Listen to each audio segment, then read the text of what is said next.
Salut, c'est Kenny, bienvenue dans cette vidéo. Alors dans cette vidéo, du coup on est de retour dans un appartement que j'ai en Airbnb, donc les balades en forêt c'est fini. Et donc tout d'abord, si jamais t'es pas abonné à la chaîne YouTube, je te propose de t'abonner, comme ça tu vas être au courant de chaque nouvelle vidéo qui vont sortir. Et du coup moi ça va m'aider à faire croître cette chaîne YouTube. Alors aujourd'hui dans cette vidéo, je voudrais te parler d'un truc, c'est est-ce qu'il faut commencer par un petit investissement ou un gros investissement? Donc en clair, est-ce qu'il faut commencer par un immeuble de rapport ou un appartement? Alors eh bien en fait ça va dépendre de toi, ça va dépendre des risques que tu as envie de prendre en fait. Quand tu vas partir sur un immeuble, donc là moi cet appartement je l'ai dans un immeuble de rapport, mais donc quand tu vas partir dans un immeuble, tu vas avoir beaucoup plus de choses à gérer, beaucoup plus de choses à faire. Une rénovation, tu vas avoir plus d'appartements à rénover, etc. Que si jamais tu pars sur un seul appartement, et ben, tu vas avoir 7 appartements à rénover. Et c'est vrai qu'au début, il y en a qui préfèrent en fait commencer petit. Moi, c'est ce que je recommande si tu sais pas trop si l'immobilier ça te plaît, etc. De commencer par un appartement, de bien le retaper, de bien le rénover, de tout faire comme il faut. Et ensuite, si tu vois que ça te plaît et si tu vois que tu es confiant et que tu es à l'aise avec tout ça, eh bien, tu peux partir sur un immeuble de rapport. Après, on dit immeuble, c'est un mot qui fait vachement référence à des grosses tours et des gros trucs. Non, il y a des petits immeubles de rapport de 2, 3, 4, 5 appartements par exemple. Voilà, mais c'est un immeuble de rapport quand même. Alors moi, je ne vous cacherai pas que j'ai une préférence pour les immeubles de rapport. Pourquoi? Parce qu'en fait, quand vous allez faire une recherche pour un bien, donc d'acheter un immeuble ou un appartement, c'est pareil. Dans l'immeuble, faut regarder tous les appartements, il faut regarder voilà, chaque état de chaque appartement, il y aura une plus grosse enveloppe travaux, il y a peut-être plusieurs sortes de travaux à faire dans chaque appartement et aussi sur la structure en elle-même. Mais en fait, la demande de crédit, vous en faites qu'une demande de crédit pour un seul bien, en fait, parce que vous achetez un seul bien. Du coup, vous passez une seule fois au notaire pour un seul bien. Donc, imaginez, vous avez un immeuble de 4 ou 5 appartements, vous passez une seule fois au notaire pour 4 ou 5 appartements, d'accord? Comparé à un appartement, vous passez une fois au notaire, vous faites un seul dossier bancaire pour chaque financement, en fait, pour chaque bien financé. Voilà, donc ça, c'est un des points qui est vachement bien avec les immeubles. Donc deuxième point qui est vachement positif, c'est déjà vous n'avez pas de copropriété, d'accord? Donc à part certains cas, mais sinon vous n'avez pas de propriété. Si vous êtes pleinement propriétaire de tout l'immeuble, et ben vous payez pas de charge de copro. Donc ça c'est très avantageux en fait niveau rentabilité. Donc troisième point qui est très avantageux, c'est que si vous êtes pleinement propriétaire donc, de tout l'immeuble, et ben par exemple si vous voulez changer une salle d'eau, changer la cuisine, etc., et que vous voulez faire passer les évacuations en fait dans l'appartement du dessous, par exemple, je sais pas, pour rattraper une autre évac de l'étage en dessous, par exemple, pour une division, eh bien, si vous êtes propriétaire de l'appartement du dessous, donc de tout l'immeuble, eh bien, vous pouvez faire ce que vous voulez, d'accord? Vous n'avez pas besoin de demander au syndic, etc. Bien sûr, il va falloir respecter quelques normes, etc. Mais sinon, tout ce qui est paperasse et tout ça, vous allez être moins embêté que si vous voulez faire une division, par exemple, dans une copropriété. Quatrième point qui pour moi est très avantageux, c'est que vous allez pouvoir revendre un lot. Donc là, moi, dans l'immeuble où on est actuellement, je suis en train de revendre un lot.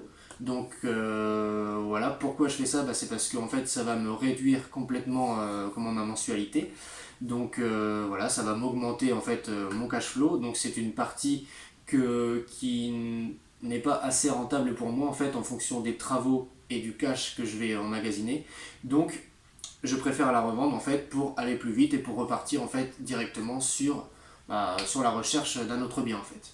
Donc voilà, donc ça c'était les points forts de l'immeuble. Par contre, point négatif, ce qui dit plus d'appartements, plus gros achats, plus gros investissements, donc plus gros problèmes, si jamais il y a des problèmes bien sûr.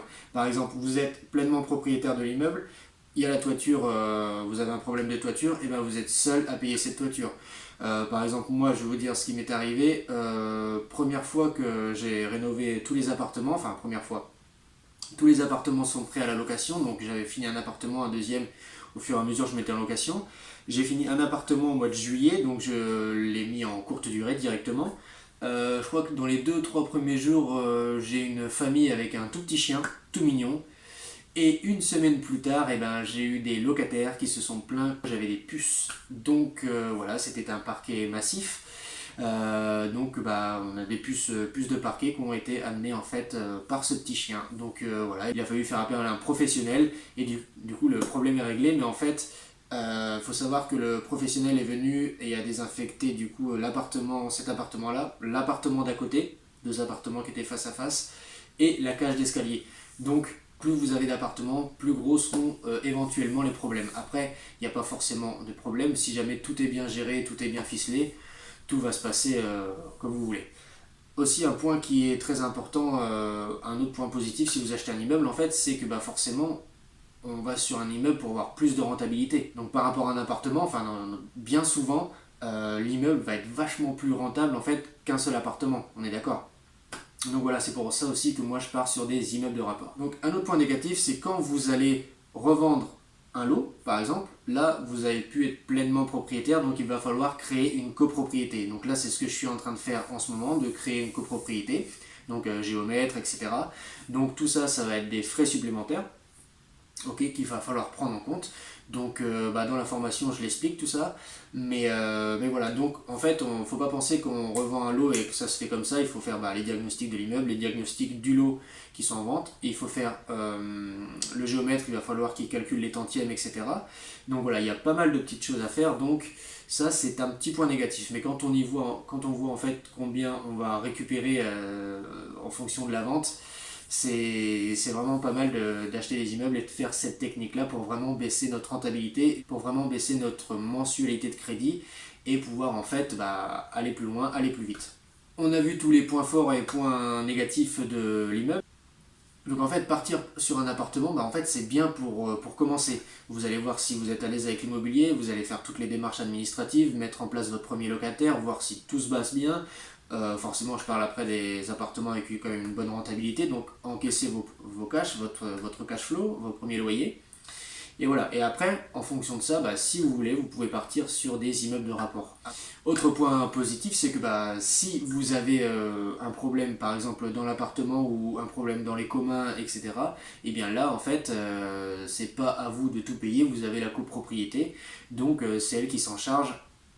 Et voilà, et c'est payé par l'ensemble des propriétaires de l'appartement. Donc les charges sont divisées par l'ensemble des propriétaires, donc ça impacte moins en fait sur votre trésorerie. Donc autre point positif, c'est que sur un appartement, c'est un plus petit achat, donc vous aurez des plus petits soucis. Je dis plus petits soucis entre parenthèses parce que ça va dépendre bien sûr de votre bien, ça va dépendre dans quel état il est, ça va dépendre de vous, de votre stratégie et de quelle façon vous menez votre investissement. Alors, les points négatifs en fait d'un appartement.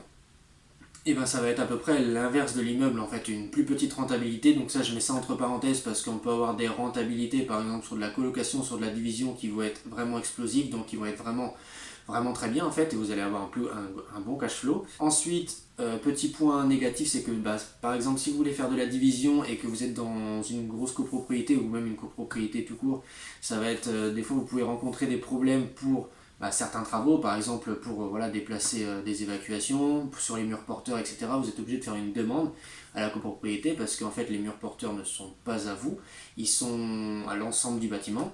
Donc voilà, vous êtes obligé de faire une demande. Et un gros point négatif, c'est que vous allez payer les charges de copropriété, alors que sur un immeuble, vous ne paierez pas de charges de copropriété, ok ? Sauf si, même si vous vendez un lot dans votre immeuble, souvent on fait une copropriété bénévole, bénévole entre parenthèses, parce que il y a quand même des choses à payer, etc. Mais voilà.